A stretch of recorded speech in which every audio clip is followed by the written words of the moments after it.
Seja muito bem-vindo ao canal Abra Nosso Chão, o lugar onde plantamos sementes de conhecimento. Meu nome é Márcio Adames, sou engenheiro agrônomo e hoje é o episódio 3 do canal. Eu vou falar sobre inseticidas. Então fica aí, eu vou rodar a vinheta e já vai começar.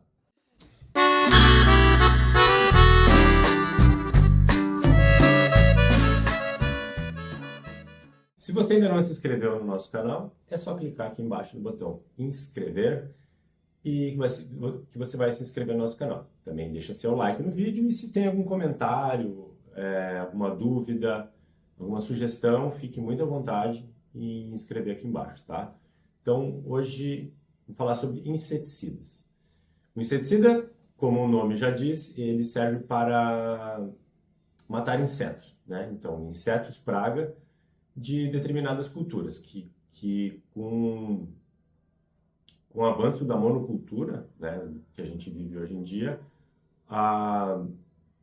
os insetos também se proliferaram, né? Então, tem insetos que eles conseguem destruir lavouras assim de uma forma absurda, né? Então, tanto na soja, milho, frutas também, né? A gente tem a mosca da fruta, né, que faz aqueles que todo mundo conhece lá, o bichinho da goiaba, né? Aquilo é a mosca da fruta. Então, ele acaba danificando muito, né, o alimento e, em muitos casos, a planta, e não deixando ela se desenvolver, e pode dizimar, né, uma plantação. Então, o inseticida é para entrar nesses momentos em que a praga começa a atacar, para se eliminar a praga. Existem diferentes tipos de inseticida. Eles podem ser orgânicos, sintéticos ou biológicos, né, conforme o modo de ação e aplicação deles. É uma prática muito comum na agricultura. Praticamente toda a cultura tem alguma praga-chave, que a gente chama, que é o inseto que ataca justamente aquela cultura. E então precisa ser feito esse tratamento preventivo ou também, às vezes, emergencial, né? Quando o ataque é muito grande. Então, como que os inseticidas funcionam? Eles atuam nos processos biológicos dos insetos, tá? Matando eles ou impedindo que eles causem danos a determinada cultura. Então, eu vou listar agora alguns principais modos de ação deles. Alguns dos inseticidas podem ser neurotoxinas. Então, eles agem no sistema nervoso do inseto, né, não permitindo que os impulsos elétricos circulem dentro deles, né? Isso ocasiona a morte do inseto. Aqui a gente tem como exemplo aí os organofosforados e os piretroides. Temos os inseticidas que agem como nos reguladores de crescimento dos insetos. Os insetos, eles vão mudando de estágio, né, de ovo para larva, de larva para pupa, de pupa para adulto, né? Então eles vão sofrendo mudas. Então esses inseticidas reguladores de crescimento, eles agem em alguma dessas etapas, não permitindo que o inseto avance a etapa. Então ele já fica por ali. Se ele está na fase de larva e ele ataca a cultura na fase adulta, então ele vai atacar na fase larval e não vai deixar que o inseto faça a muda dele, né, que é chamado de equidise. Então ele vai ficar pelo caminho e não vai atacar a cultura e vai morrer. Temos os inseticidas de tipo toxinas específicas, que eles atuam no sistema digestivo do inseto. Aqui a gente tem como principal exemplo o Bacillus thuringiensis, o BT, né, que é uma forma biológica de inseticida, que ele atua no trato digestivo do inseto, deixando que o inseto morra por infecção ou por inanição, né? Então, que ele não consegue se alimentar, então ele acaba morrendo, né? Inseticidas do tipo de destruição da cutícula, né, ou dissecantes, eles atuam na cutícula do inseto, ou seja, aquela capinha, né, que eles têm, que eles acabam morrendo por desidratação, tá? Então, é mais um processo aí que os inseticidas agem. E temos os inseticidas do tipo repelente. Então, eles não matam os insetos, mas eles repelem, né? Então, não deixam que ele coloque o ovo ali perto da cultura, então que ele não se reproduza ali, e que não cause dano nenhuma à cultura. Não mata o inseto e, e faz ele se afastar. Isso, em alguns casos, funciona. Então, entre esses diferentes tipos de mecanização, você deve estar se perguntando como eu escolho algum deles, né? Então, isso vai depender do inseto, da cultura que você está trabalhando, do ambiente que você está, certo? Então, tudo isso depende, né? Então, é sempre bom consultar um engenheiro agrônomo, que ele vai te dar essa indicação melhor do que fazer, certo? Então, eu vou mostrar agora uma ferramenta que a gente tem, que é uma ferramenta do Ministério da Agricultura, que chama Agrofit, certo? Então, a gente tem aqui, ó, o Agrofit, né? Então, você vai entrar aqui. Aí você pode procurar aqui o que você precisa por insetos e doenças, plantas daninhas, por ingredientes ativos, produtos formulados, alguns relatórios. Então vamos lá, vamos nos insetos aqui. Vamos, se você sabe o nome científico, o nome vulgar, pela cultura, tanto faz. Vamos botar aqui, ó, bicudo. Vamos botar na cultura do algodão. E vamos consultar. Aí tá aqui, ó, nome do inseto, nome científico dele. Vamos clicar nele aqui então. Aí vai dar aqui os dados gerais sobre a praga, produtos indicados. Aí tem aqui todos os produtos que são cadastrados no Brasil para aplicação no algodão para eliminar o bicudo, né? Nós temos dois grupos grandes, né, de inseticidas que são os principais hoje em dia, né? São os biológicos e os inseticidas químicos. Os inseticidas químicos são aqueles que eu comentei com vocês no outro vídeo, né? Então, são os neonicotinoides, organofosforados, piretroides, todos esses grupos aí. Então, eles agem nos neurotransmissores dos insetos, né? Então, como eu acabei de falar um pouco antes aqui no vídeo, eles atacam o sistema nervoso do inseto, causando a morte dele. Eles têm um dano ambiental também grande, né? Se você não aplicar isso corretamente, não respeitar os prazos de carência, aplicar ele de forma sem o EPI, isso pode trazer prejuízo para o aplicador, né? Pode ocasionar uma intoxicação bem grave, né? Dependendo do tipo de inseticida. Danos ao meio ambiente, assim, ele não pode ser descartado em qualquer lugar, né? Porque eles são inseticidas, são produtos tóxicos, então ele vai matar todos os insetos. Às vezes a gente tem insetos benéficos, né? O mais conhecido que a gente tem hoje são as abelhas. Então, se você aplica em alguma área que tenha colmeias ou né, que você vai jogar fora, tipo, nunca jogue um produto, qualquer defensivo agrícola fora, certo? Tem os locais exatos para descarte. Depois de feita a lavagem, a tríplice lavada das embalagens, elas têm que ser descartadas em locais determinados. Isso eu vou comentar tudo sobre um vídeo.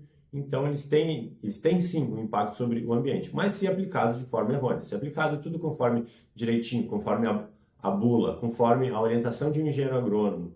Então, não vai ter problema nenhum, nem com o ambiente e nem com o ser humano. Temos os inseticidas biológicos, então, que são outro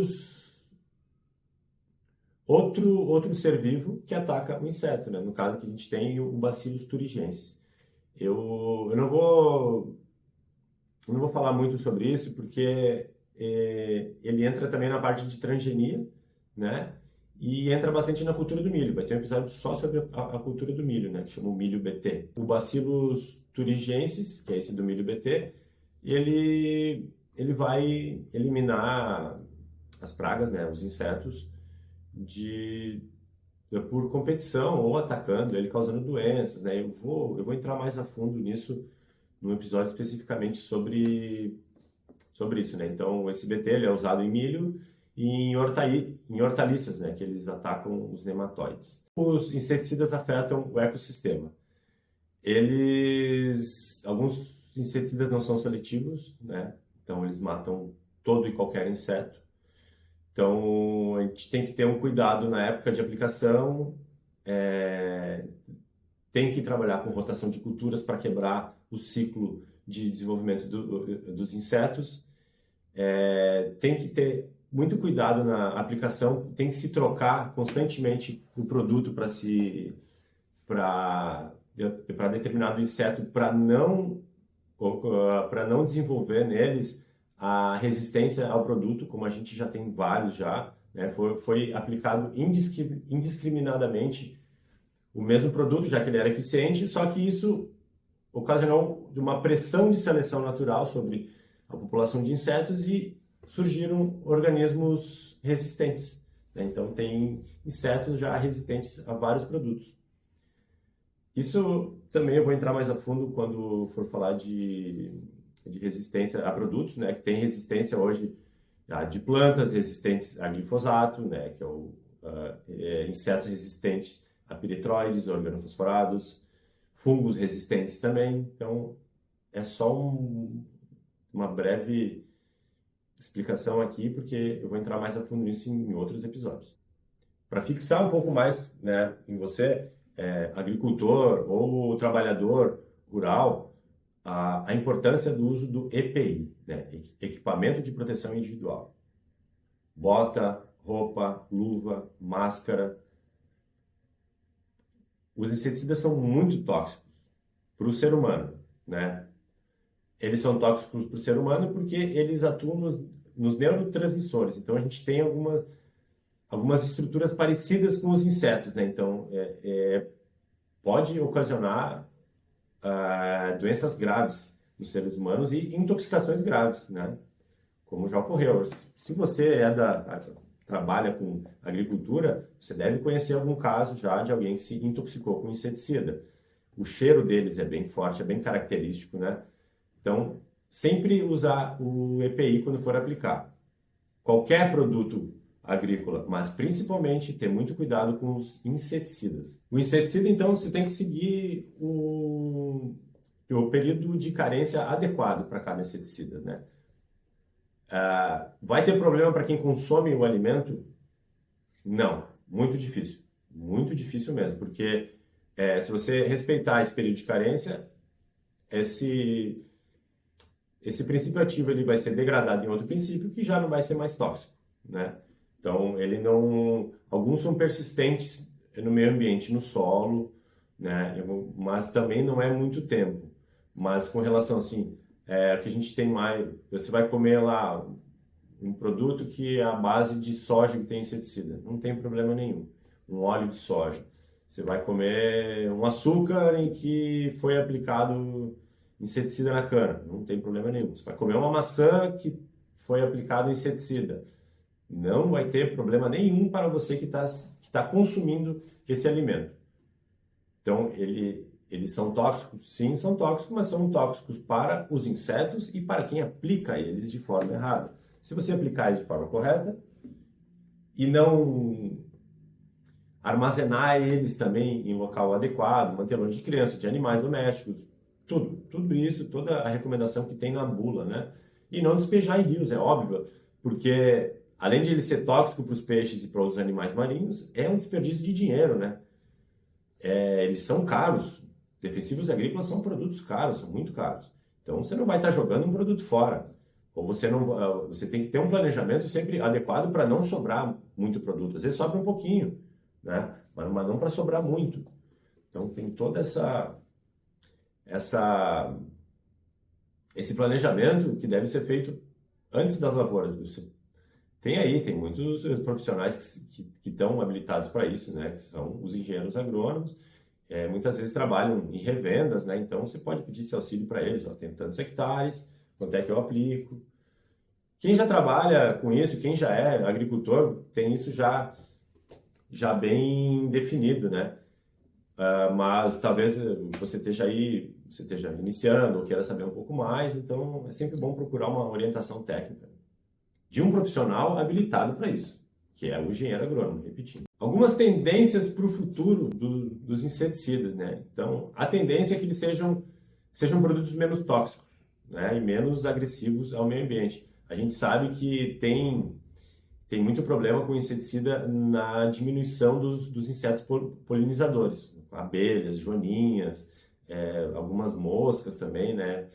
Tem diminuído isso, e isso é um problema, né? Porque pode ocasionar um dano ambiental muito grande, né? A longo prazo, né? Se a gente não tiver mais esses insetos polinizadores. Então, a tendência para o futuro é que tenham alguns inseticidas menos agressivos, né? E que sejam mais específicos para aquele inseto que ataca determinada lavoura, tá? Então, alguns inseticidas de liberação lenta, esses, como eu comentei, esses biológicos, né, já tem bastante hoje no mercado, vai ter um episódio só sobre isso, pode ficar tranquilo.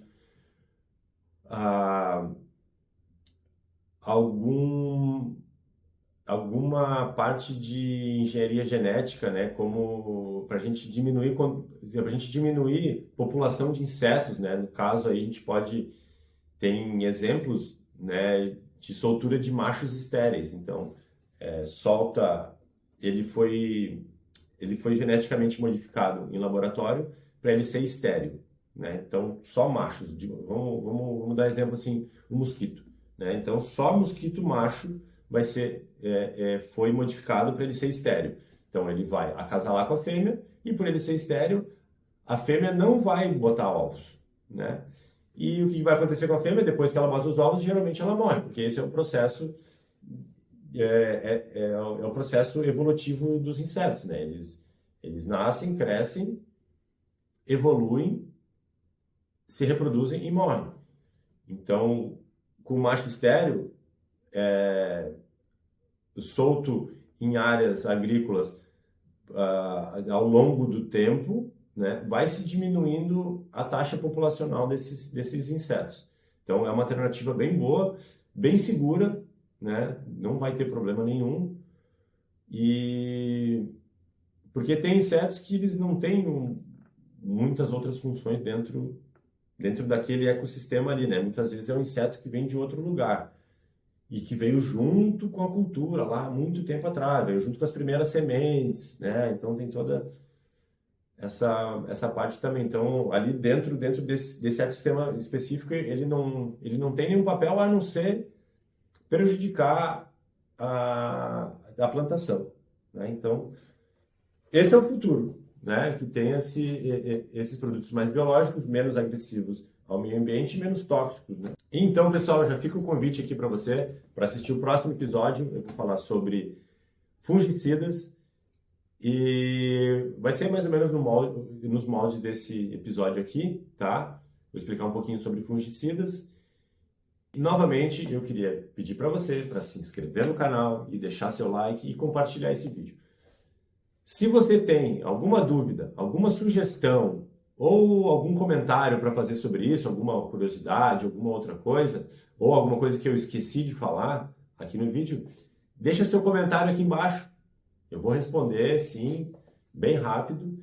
E é importante para nós, para a gente ter essa interação e para a gente continuar produzindo esse tipo de conteúdo, né, que é sobre agricultura. Então, pessoal, vejo vocês no próximo episódio. Até mais.